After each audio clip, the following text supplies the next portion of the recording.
everyone. Happy Friday. Happy Fierce Female Friday. Oh my goodness.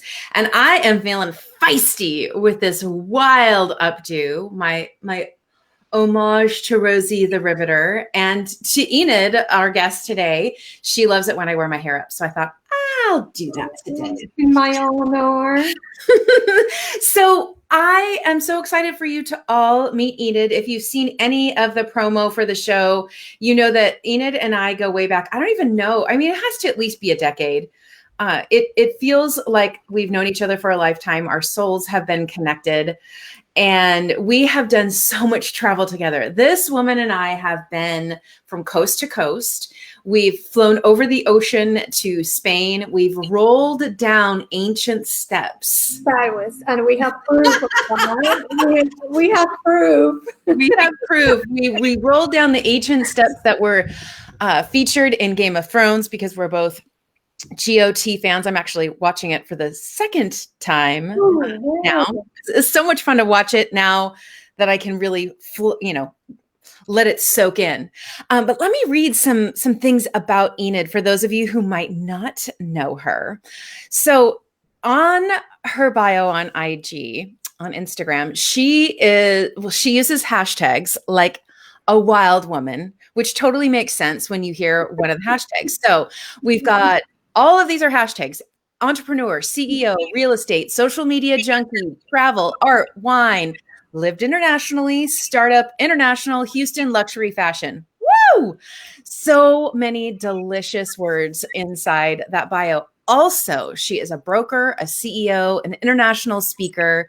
She has been the liaison to Spain for NAR. She's also in the higher ranks in Women's Council in the state of Texas.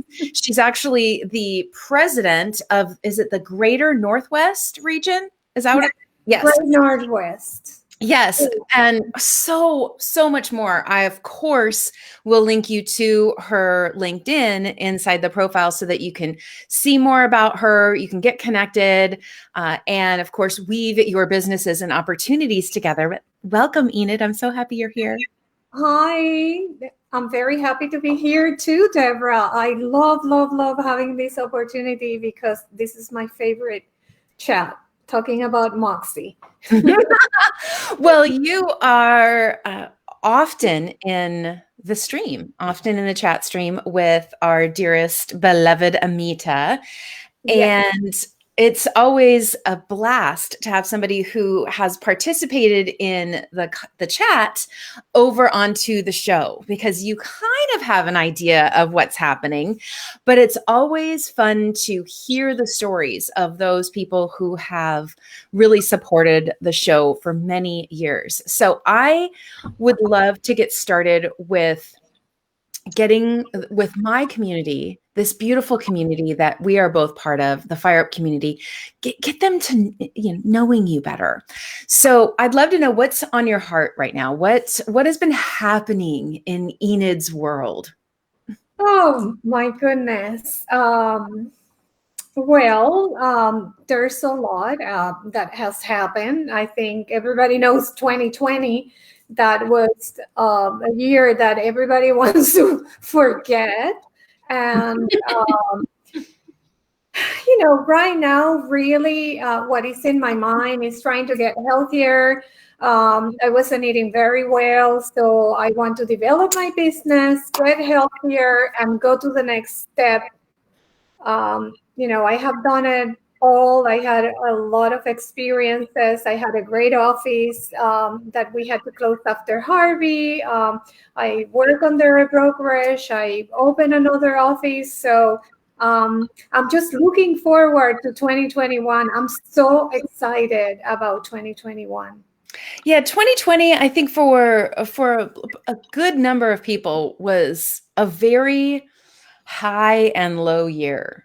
There really wasn't anything that was mellow for a lot of us, right? Whether it was emotions or health or our finances or simply our mental health, our ability to stay sane in a pandemic really tested a lot of us. And, I know you've shared this inside your communities, but you not only went into lockdown in Houston.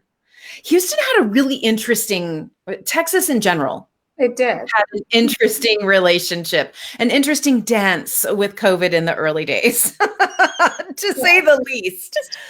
And you had a couple COVID scares, and then you actually got COVID. Yes. Yeah. And so, like, I think that there's so many people who haven't met someone who's actually gone through it, and so there tends to be this like surrealness to this crazy virus, right? And so, It is crazy. yeah, tell us about that. I mean, you've overcome. Yes, Yes, you were on the other side of it, but it was intense. it was very intense. The thing is that some people are very lucky, and it's just like a virus, right? They are sick a week, a couple of days. My kids had it. One hasn't had it yet, but at the beginning I wasn't very scared. But then I saw a couple of friends that got really sick, and then I was a bit scared.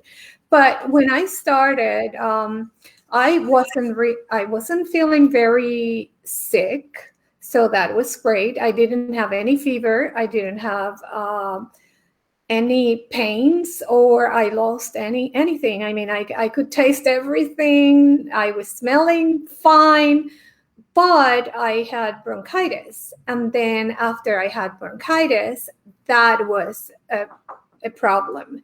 So I had to go to a pulmonologist, and then it got complicated with pneumonia, and they called it COVID pneumonia. And that was when the problem started. So it was really scary because I kept testing positive for 40 something days, and it kept going and going. And then I was sick for a long time.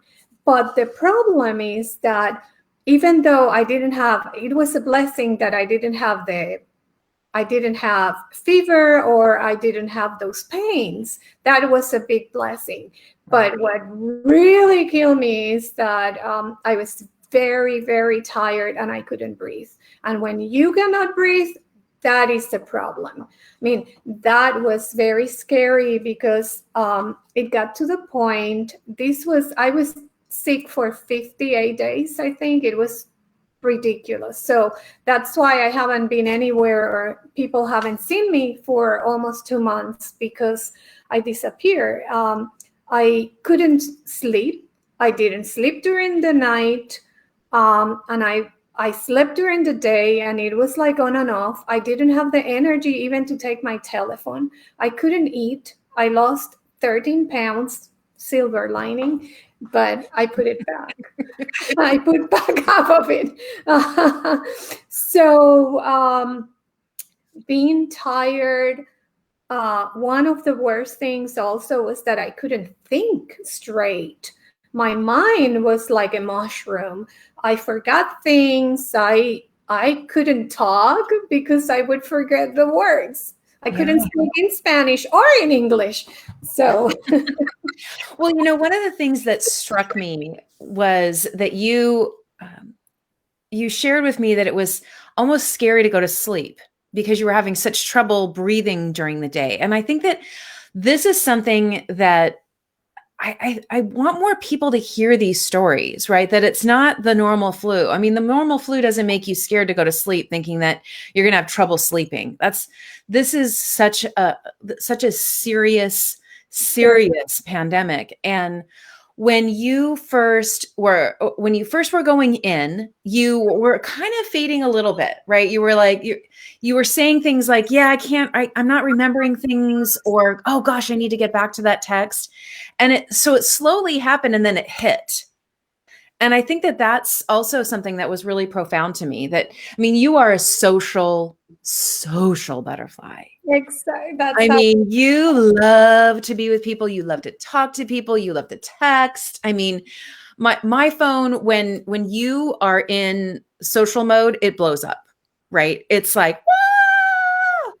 And so when I hadn't heard from you for a few days, it was like, what's going on? What's going on? And I have to give a huge shout out to your Women's Council family, because when you were in the thick of it, it was like, especially Peggy, we were Facebook messaging back and forth, like, have you heard from her today? No, I haven't heard from her today. Okay, you try here and you try there. And we were all kind of surrounding you, because of course, when you live alone, it's not like we could call anybody and say, hey, go poke her and tell her that we're thinking about her. And so there was such a beautiful local and international community that was cheering you on. I hope you felt that. Not a lot of people knew, but my closer knit friends knew, and that was amazing. I'm going to tell you, if it wasn't because of that, I don't know what would happen.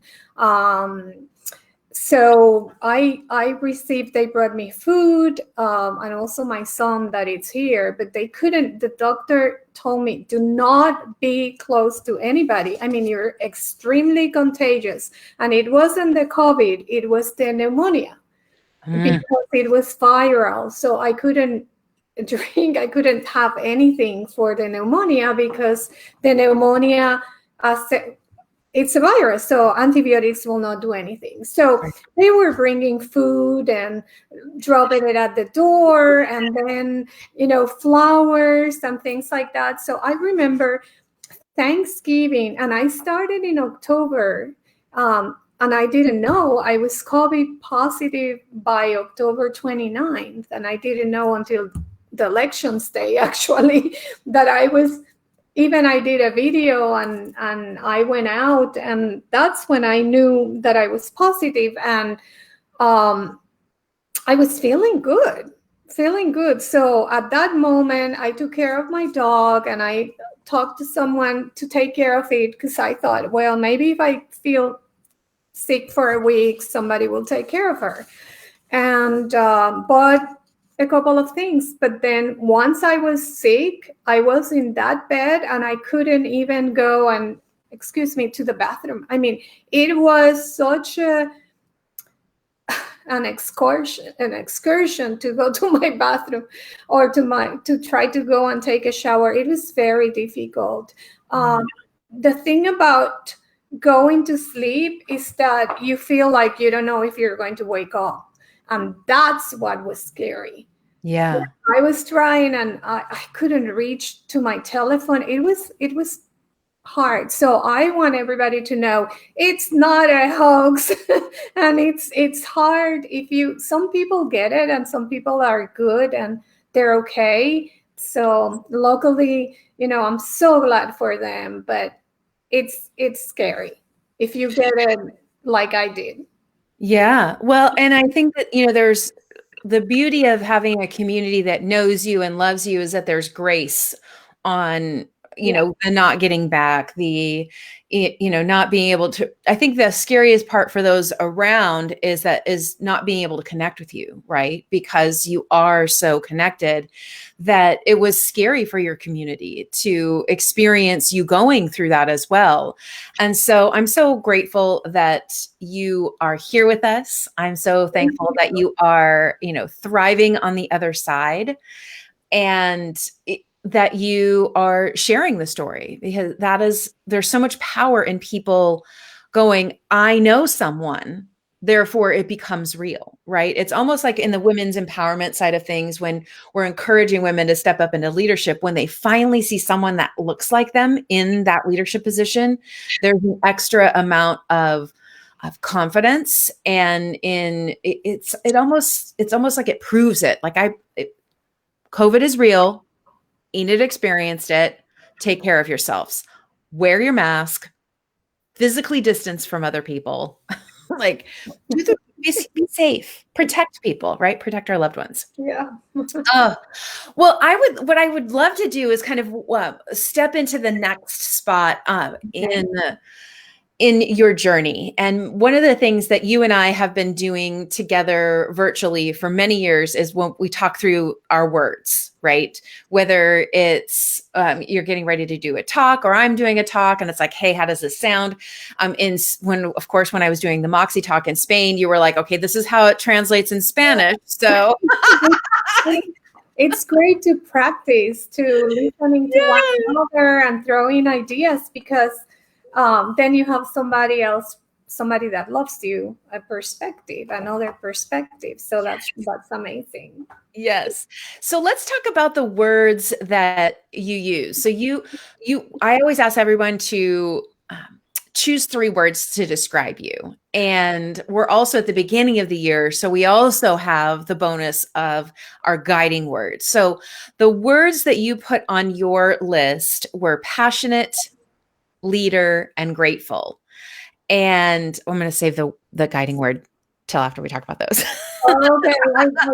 So let's talk about the word passionate. I know how I see you. I always describe you as spicy and brilliant and bold. Like, I love these.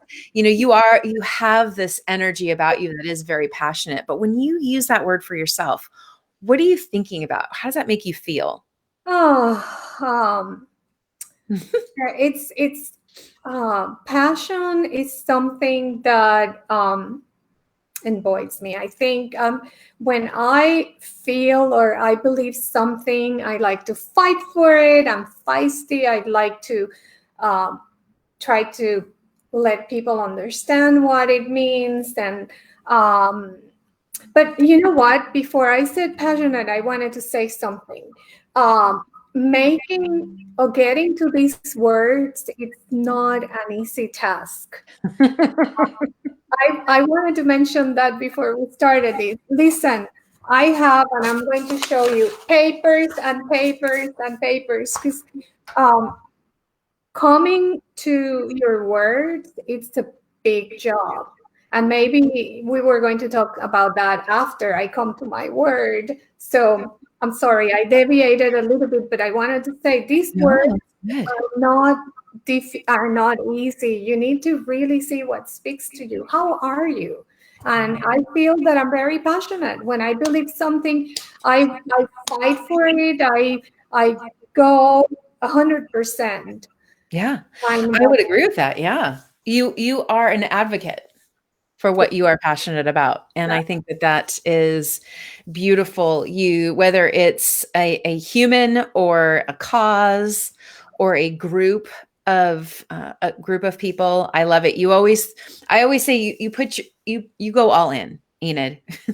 You go all in. I do. I honestly do. And I just saw my son here. I have my 2 sons here. Oh my goodness. And he said, it's true. I've seen it. I love that. Well, and our children do really see us through an interesting filter. So thanks so much for being here. That's so great. Yeah. Okay, so passionate, beautiful word. I think that speaks to the heart of who you are. The second word that you chose to describe yourself was leader. So share with us what that means to you and how you see yourself as a leader. Well, I think that I'm good helping other people and influencing other people.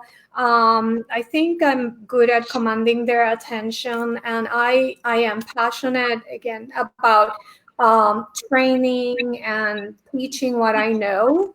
Yes. For example, one of the things that I really love that I was doing in Spain is talking about ethics in the business and our code of ethics. And that is something that is very important to me. So when I say I'm a leader or I'm in leadership, I feel that I can motivate people and I can inspire people of things, our experiences, because I have lived through a lot. So many things has happened to me, good, bad, okay, great. So I can talk a lot about things, but what is most important is how my experiences can help somebody. And I have been very fortunate having many friends that I've been able to help. I love that. Well, and one of the you also you haven't done it for a while, but you used to do this like personal challenge, right? That you would take us all on, where it was like you wrote things in the morning, and I don't know, was it a 90-day thing? Do you know what I'm talking about? Yes. It has a naughty name, I think. Well, I'm going to. Can I say it? I Of course, you can say it. Get it done. No. It was similar. Gosh, I forgot the name now, but it was related to that. Yes, for sure. But whenever you kind of had this lull in your business, or even your energy or your passion for what you were doing was low, I know you would always kind of kick into gear with this. Yes, I did that, and it was a 90-day madness, and gosh, I can't remember now. You see, it's the COVID. The COVID brain. I'll tell you, I can't remember. It'll come to you along the way when you're not trying to remember something that you think you've forgotten. It's still in there. You just yeah, I know it's somewhere around. It's gotta come to the front. I can't remember, but I will, and I put it in Facebook when I remember. But it was something that this is a plan that I came up, and I needed a kick on my business, and this was maybe 2 years ago. And I said, "Darn, I have to do something super, I don't know, out of the ordinary, extraordinary." So I named this plan that I will remember what the name is soon. Your son just said the holy bleep plan. Oh yes, that's what he was, because I have him on the same plan. It's the holy shit plan.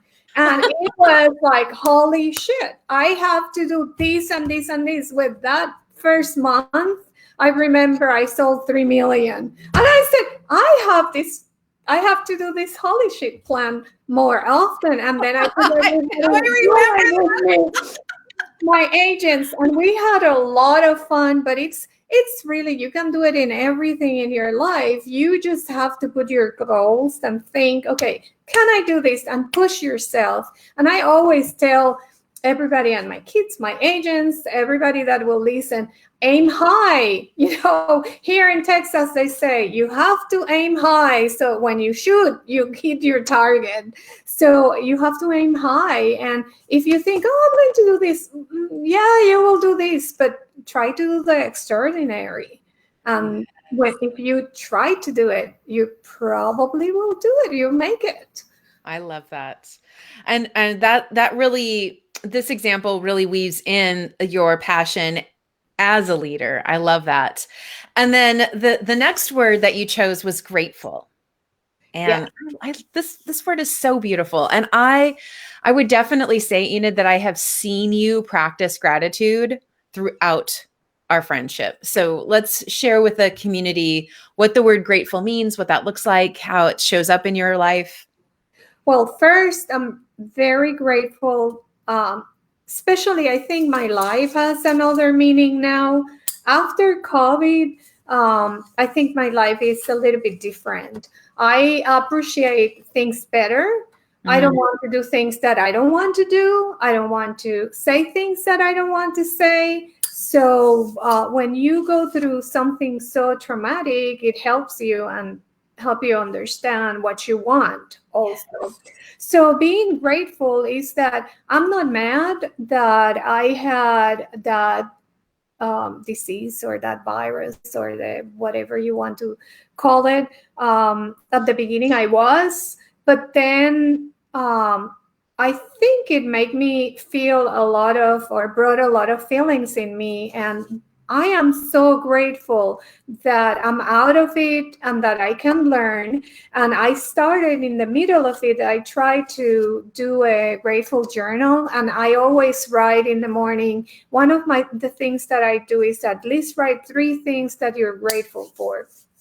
And that's something that even with the agents we did and friends, and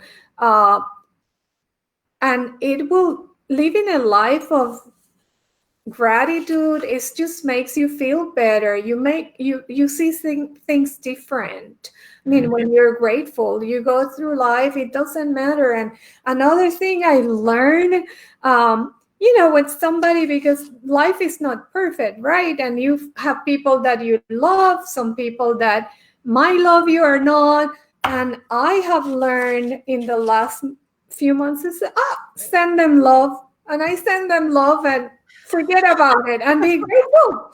Okay, bye. I'm sending you love. And but grateful to me has been a word that I use and has accompanied me through all my life. And this because we always talk about all the things that we could really. I mean, there's still so many people that are in different positions and different, not positions, but different stages of their life, and so many needs that just thinking that we have a life, we can see, we can breathing, that we can breathe. Just put your mouth, if you're listening, put your mouth in your face and try not to breathe for 1 minute to see how you will feel. Let alone when that minute pass, that you see that no air comes in or comes out. That's really scary. So yeah. We have so many things to be grateful for that we just don't, we take them for granted. I mean, even with going to COVID, the people, I've heard some people saying that it has been 6 months and they still cannot taste. I mean, what is it? If I cannot wake up in the morning and taste my coffee, I would be crazy. Well, this is so true, Enid. It's such a beautiful reminder. When I usually around my birthday, I send out the Art of Gratitude download that helps trigger those feelings of gratitude for people. We often focus on it here, especially in the States in November because of Thanksgiving. However, every day is so worthy of taking a moment, and there's the grateful for what happened during that day. There's also the grateful of what we're looking forward to. I think that when we take a moment in the morning before we get out of bed, right, and simply write down some things we're looking forward to today. For you, I know it is that first sip of coffee. Oh my goodness. Yes. Like what I loved when we were in Spain and remember you and your coffy, like no one gets between this woman and her coffee. Get me my and there's such a beautiful energy, I believe, around everything we do when we experience it through that filter of gratitude. Our coffee tastes better, right? Yeah. Our nibble on toast, or that scoop of ice cream, or that glass of wine. Ice cream with coffee. Okay. Well, and Molly is here. Hi, Molly. And by the way, she says she loves your glasses. Oh. One of the things that Molly has really brought into my life, especially since Spill the Tea, is the art of steeping our tea, even, right? Like, it's not about even tossing the tea botanicals in the hot water and then filtering them out. Like, no. It really is taking it from the container, putting it in the diffuser, pouring the water with purpose, and really, speaking your intentions in that moment. And intentionalities and the business that she's created around that has, I think, really brought a lot of us into that headspace, into that mind space, when we're doing something as beautifully simple as steeping tea. And I think that that's such a beautiful reminder to be grateful for the little things, grateful for the exciting things. The highs and lows they're all beautiful. They're all beautiful experiences. And I love that you can say at this point, you are grateful for going through COVID because of how it helped you see what truly matters. Yes. Oh, I think I am less complicated now, and I don't want anything that complicates my life. I think that it's kind of nice, actually. It's liberating. So, yeah. Well, and, I'd love for those of you who are listening, who are here with us live, who are watching the replay, or maybe listening on the podcast, to share some of the things that you're grateful for. I think that there is power in also inspiring each other with what makes us grateful. So feel free to drop those in the comments and let us know, like, what is it that you're grateful for today? What are you looking forward to today? I love the idea of holding space when people are grateful for things, right? So whenever I read what someone's grateful for, I love that feeling that I feel for them, for that gratitude, right? The journey that you went through with COVID was big. The journey as a mom, the journey as a business owner that you have gone through. I mean, you have played so many roles in this industry, and so let's talk about your final word, which I really, when you were going through the process of choosing your guiding word for 2021. You, as you mentioned earlier, the process of choosing words when you're describing yourself is not easy. No, let me tell you, yes, and choosing a word for the year. Holy smokes! It was. I started thinking about. Okay, I usually likes to have a theme for the year, and this year was especially important because I didn't know what I was going to do. I didn't know what my life was going to look like. I don't know. I was confused during COVID.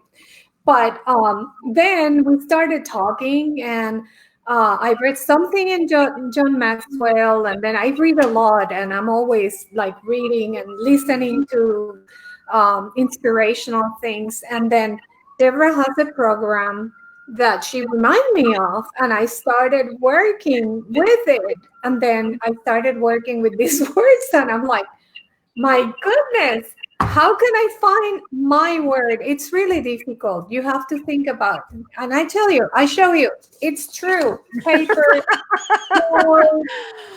notebooks. I mean, it's true. I think it's very important because that's the word that will give you the strength to do what you want to do during the year. Well, and you're talking about the Moxie Life guide. So I'll drop that in. It's deborahtrapin.com/mymoxielife 2021.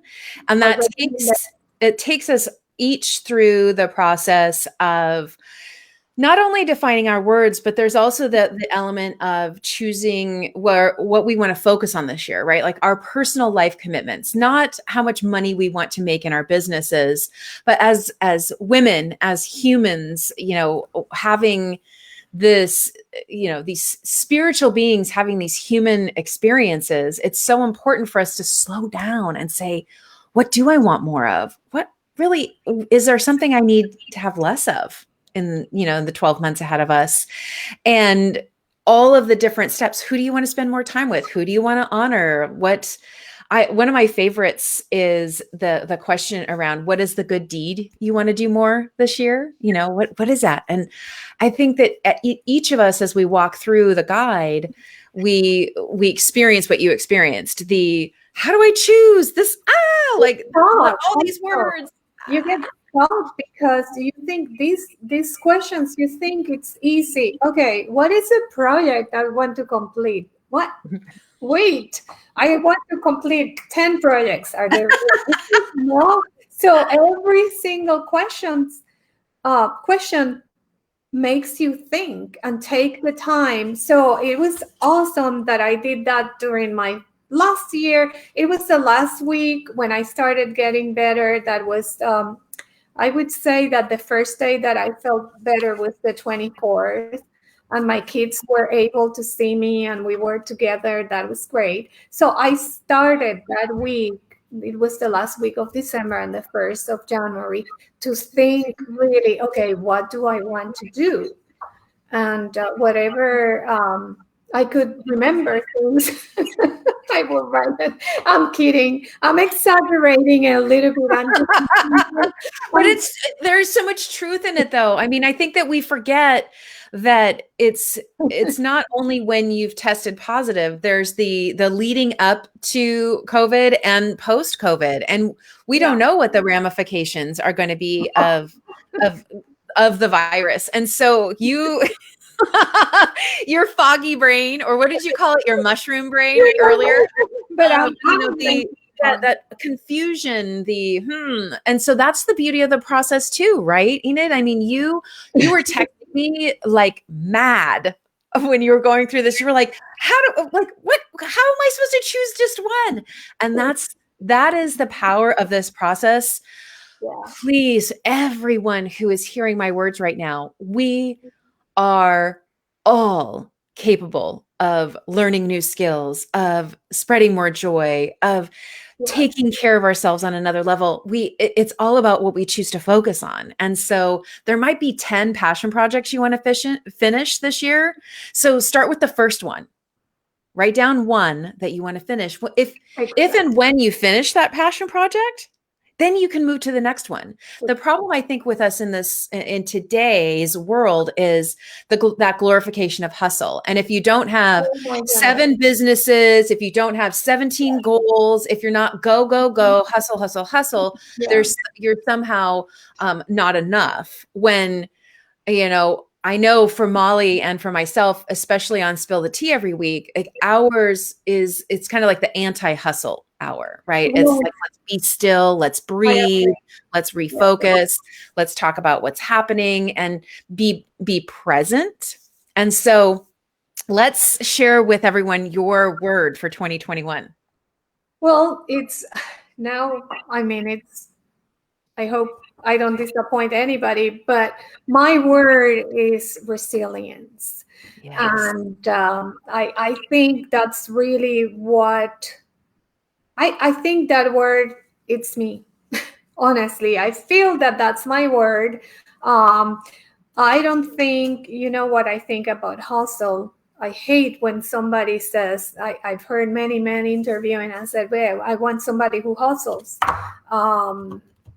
I think we all do it in our own way. You don't have to be super mean or talk like a macho or, do all these things to hustle. So I don't like the word. But going back to resilience, I think that after going through, and this is not the only thing I've been going through. I mean, people go through so many things during their life. And like I said, I have gone through wonderful things and awful things too. So this year, what I want to do is just get back up.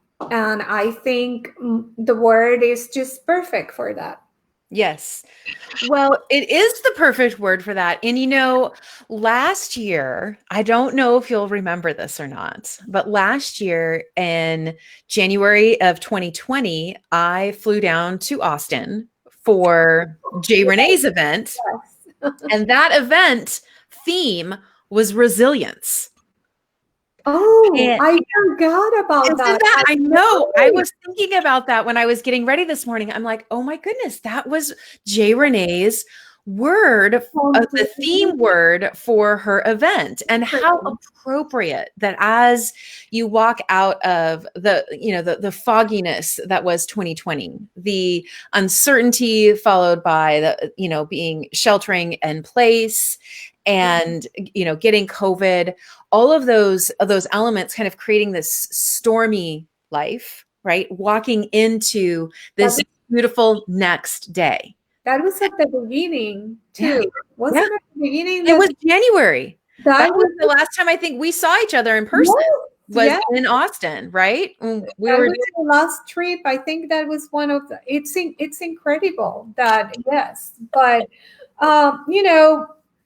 after 2020, I think it was a year of many lessons learned, and our lives changed so much. Like, I hate to use that word, the new normal. It's not, it's just everything. There's an evolution of everything, right? So life changed, but 2020 was so unusual. And of course, we've read, they were full of things and events that we only read about. I mean, we read about what happened when the World War II, or we read about Yes. things Yeah. prior our time. We even read in the Bible about all the things that happened to the kings and Abraham and all that. So we read about these events, but we don't think we will go through them. And who was going to tell us that we will be stuck in a house in pajamas, talking in a meeting, half dressed, halfway dressed, because most of the people come to Zoom and they have maybe their pajamas, or I love this. they look very nice on the top, and then God forbid that they stand up because you could see their underwear or who knows what. I love this. Who would have told us we'd be at home doing meetings via video, half dressed? That's true. Well, what strikes me in what you shared, right? So we've read about kind of these past the history, right? The wars, the famines that were written about by and experienced through the eyes of men. Both of those are very male dominated stories, and I really look forward to women rising up in this season and writing more her stories, right? Her stories, sharing what this season was for her. And so that our children and our children's children are reading about this time, this pandemic in our history from everyone's perspective, right? That women and men are sharing their experiences so that when our daughters may experience something like this again, they can say, well, here's what my great grandmother did. Here are the things that she did, because we don't know those stories, right? We don't know her stories from back then because it was written by a male hand. And so I love that. Maybe people will still be able to see digital tools and digital technology and videos like this. And maybe your granddaughter's granddaughter will watch this on some old ancient device at some point and say, there's my great Yaya right there. Because grandma, oh my goodness, when would be that? When am I going to be a grandma? Well, my kids are listening, not the little one, please. The other one, you know who I'm talking about, please. Yeah, no, I really definitely think that the experiences we're going through will help other generations, because we have never, who was going to tell us that we will go through something like this? And I love the idea that we can leave something. Oh, my son says keep waiting, so I guess I might not leave any legacy. There's no rush. No rush. But oh my goodness. yes, I think that will be interesting. As a woman advocate, I'm a woman of ambassador as well. I love it.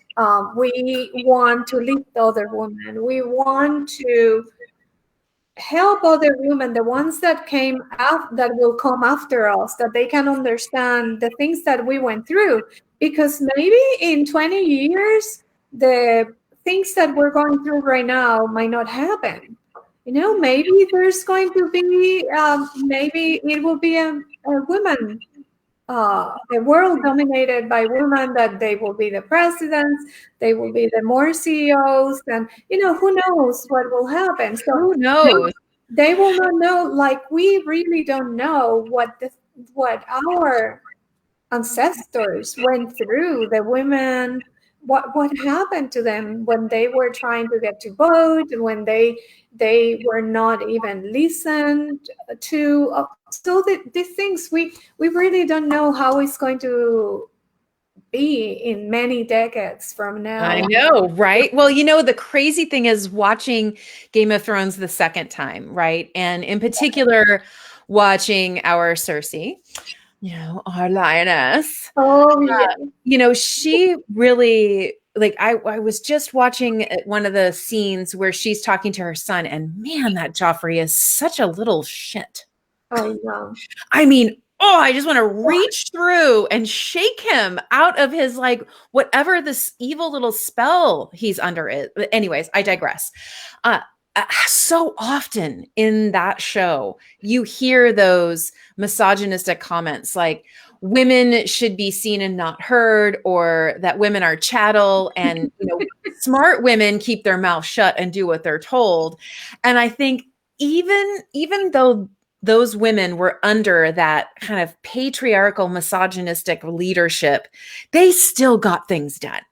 We've been getting things done no matter who is leading for many years. I think there's just so many of us who are ready for a taste of what it would be like to have a more truly equal leadership space, the perspective where we're more in the middle than we are on the right or the left, and or on the patriarch or the matriarch, right? Like we need both the divine feminine and the divine masculine energy at our tables. And I love seeing that happening. I love seeing those conversations. Clubhouse is such I pop in on the conversations around the divine feminine and these women who are truly starting to embrace that we don't need to talk like a man, dress like a man, be like a man in order to be a leader. No, that's the problem. That so I was talking to this guy that was interviewing for this position, and he was telling me that, I said, well, what are you looking for? It's a friend of mine. And he said, well, I need somebody that hustles. And I said, okay, but who are you looking? What's your idea? Well, I want maybe a 28-year-old, a 30-year-old guy that knows what that means. And I said, what do you mean? You're not going to interview a girl that is 28 years old or 30 years old and that she speaks or have an accent? No, that's an example. But a girl that, because she speaks soft or it's not talking like you're just not going to give her a chance. And he says, no, because, when guys hustle, he was talking to me off the record, because of course you cannot have that conversation. And since I went through so much. I was very young when I worked in Wall Street, and I worked with all those guys, and they were sharks. Believe me. When I say sharks, they will eat you alive. And I was young, little, cute. So I was completely the opposite of what they will expect in that position that they have. So yes. I always had to talk first so they will know, and I had to prove that I knew what I was talking about. Yeah. So I really learned a lot from them, because since then I don't, no shark will eat me. Well, you know what? I think that what's so interesting about this time that we are in, that in such a time as this, if you will, right? I feel like there is that Esther vibe, right? Where women are rising up and becoming confident in their own power, in their Molly's word for the year is power. My word for the year is flourishing. So power, flourishing, resilience, like these all woven together are what's creating this tapestry of strong, bold women who are ready to not only walk alongside each other, but bring everyone to the same table, to that inclusive table that we keep seeking. And it's so important. I don't know that the man that you're talking about even realizes how blessed he is to have someone like you in his life, because we need to be strong enough and confident enough to have those conversations with the people in our lives, whether they're men or women, who are saying things like, I want a 28-year-old guy who knows how to hustle. It's like, well, really? Yeah, are those the words you really want to use? Are those really? Also, women, we are here, some women, we're here to lift each other. You hear that from some women too. And, give the opportunity also. You don't discriminate, because that's the thing. Don't discriminate. Just give a chance to both. I mean, instead of one, hire two, and then see how. Yeah, you go. Yeah, that do too. But you gave me an idea. You said about the tapestry and all that. We should get all our words and make a tapestry with it or something. Like the word clouds back Yeah. about a decade ago. Yeah. Let me think about it, because I'm very artistic and I can make it. Yes. Oh, I love that. I do believe that we are in a moment in time where if those of us who have found our confidence, and I was at the Inman conference yesterday, and in the chat on one of the talks, actually, I think it was the talk that I had led that I was in the chat room in, and Stacy Soleil was, I think that's how you say her last name.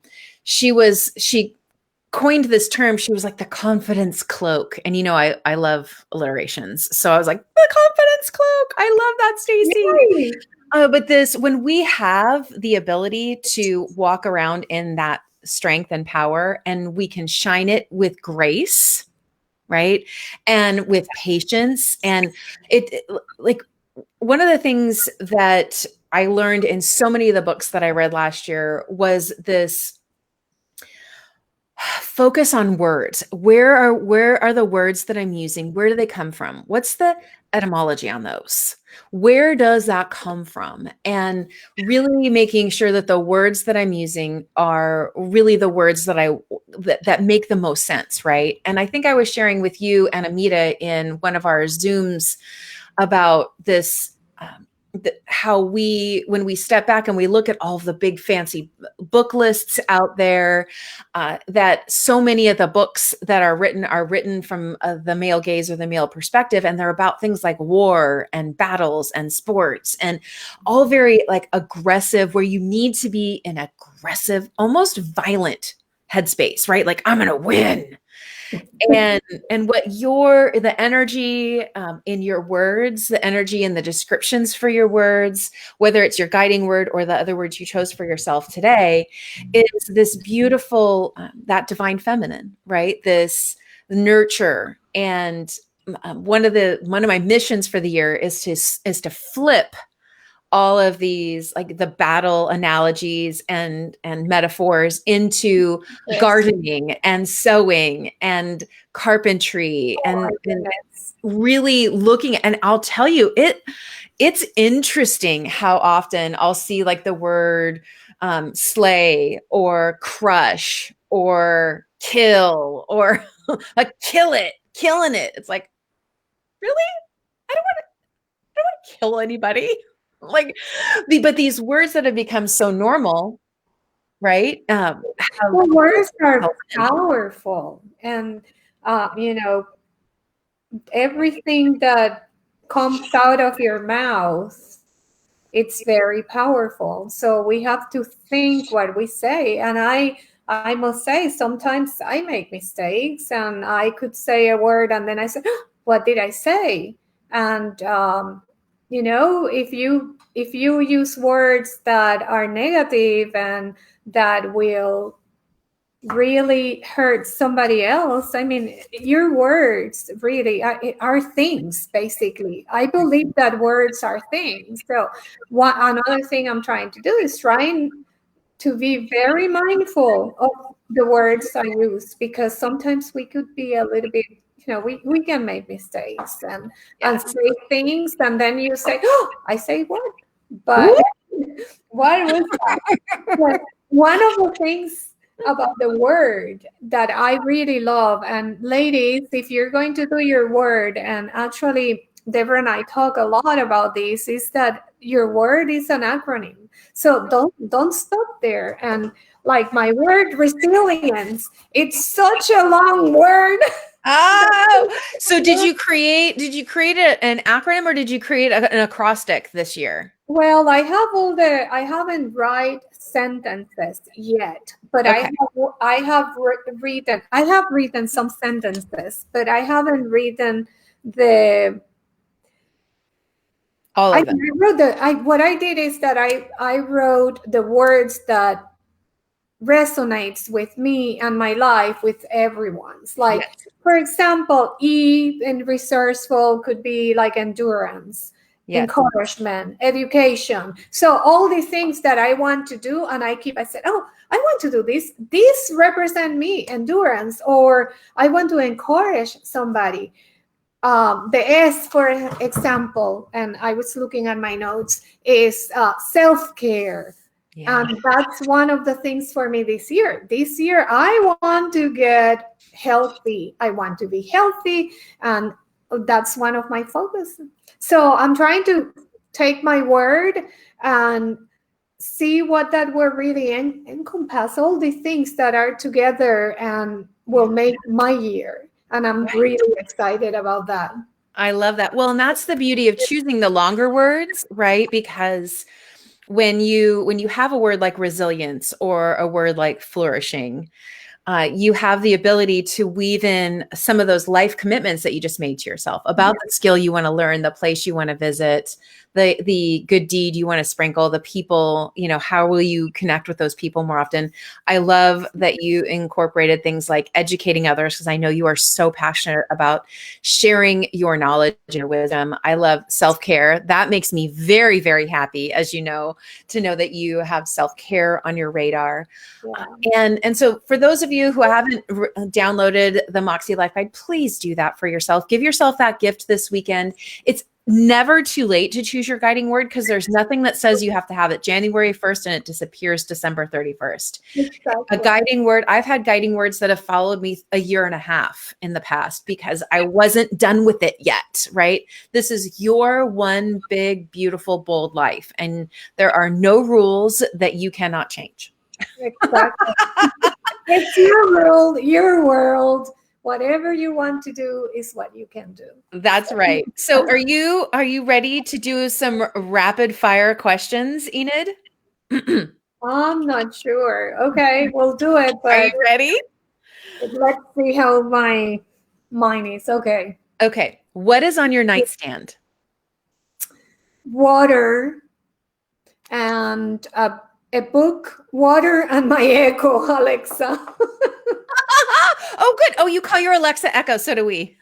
Yes, I have with and I bought the one with the watch so I can see the time. Oh, good. Awesome.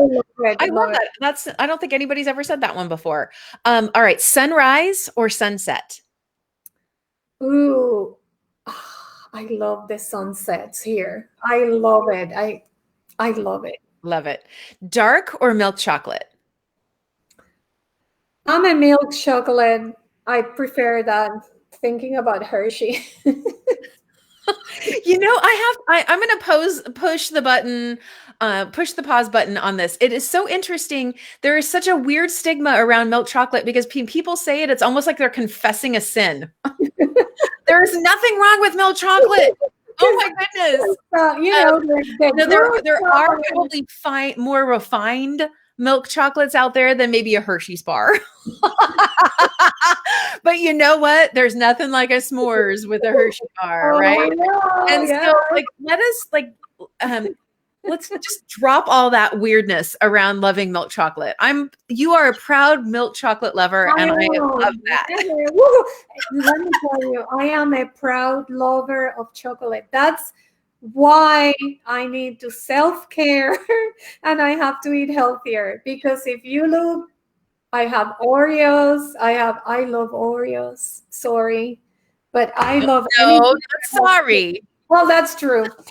I love everything that is chocolate. I love candies. That's a big problem. You have a sweet tooth. I do. You are so sweet and you have a sweet tooth. I'm not sweet enough. That's why I need all that candy. Oh my goodness. Oh my goodness. Okay. What was your first concert? Peter Frampton. Oh my God. Oh my God. I love that. What is your superpower? Darn. That should be easy, but well, I can't say what I'm thinking. What would I want to be? My superpower will be to be able to disappear. You want to be invisible? I would like to be like Harry Potter, wear that cloak, and Oh, yes. like you can go like Seriously. window. Yes, Harry Potter and Lord of the Rings, they both had those cloaks that you put it on and you can go anywhere and nobody sees you and you can sneak out and do whatever. But I can't love it to be invisible. All right, I love that. Okay. Who would play you in the movie of your life? Oh, Audrey Hepburn. Oh, I love that. She was my icon when I was in London, that I was in fashion school and study art. She was an inspiration for me. So we study a lot of her fashion and her hairstyles and it was, plus she was such a good woman. And she worked with UNICEF and all those things that she did in Africa. So Audrey Hepburn. I love that. I love that. All right, last question. What does Moxie mean to you? Oh my goodness. Moxie. I think we were talking about this. Moxie is like an adjective to me. It's like a description of how I feel or how one can feel. It's like being elated, it's being passionate, it's being happy. It's like putting all those words that I believe in, mix them, and then you get Moxie. Oh, I love that. Like it's like a recipe for fabulousness. It's like a recipe for fabulous. Yeah. I love it. Oh my goodness.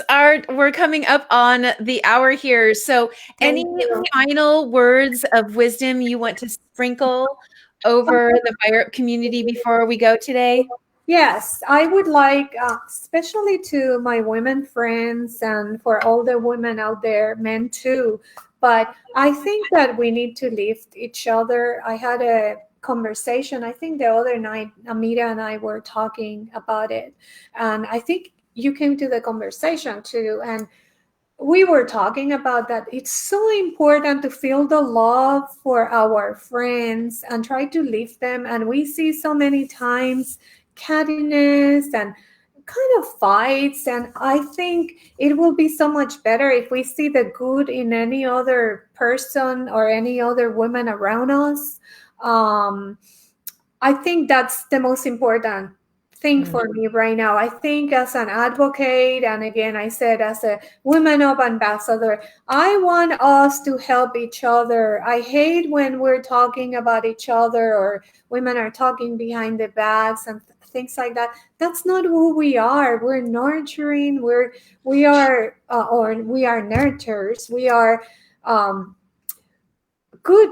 We're good. I mean, and that's what I would like, that we can all lift each other, and that's my purpose. That if I, on my next move, that we didn't talk about it and it's kind of in the works, yes, that's something very important to me. That's a good teaser for your follow-up MoxieChat right there. Because we will definitely, once you take the next step, we'll definitely have you on for a revisit.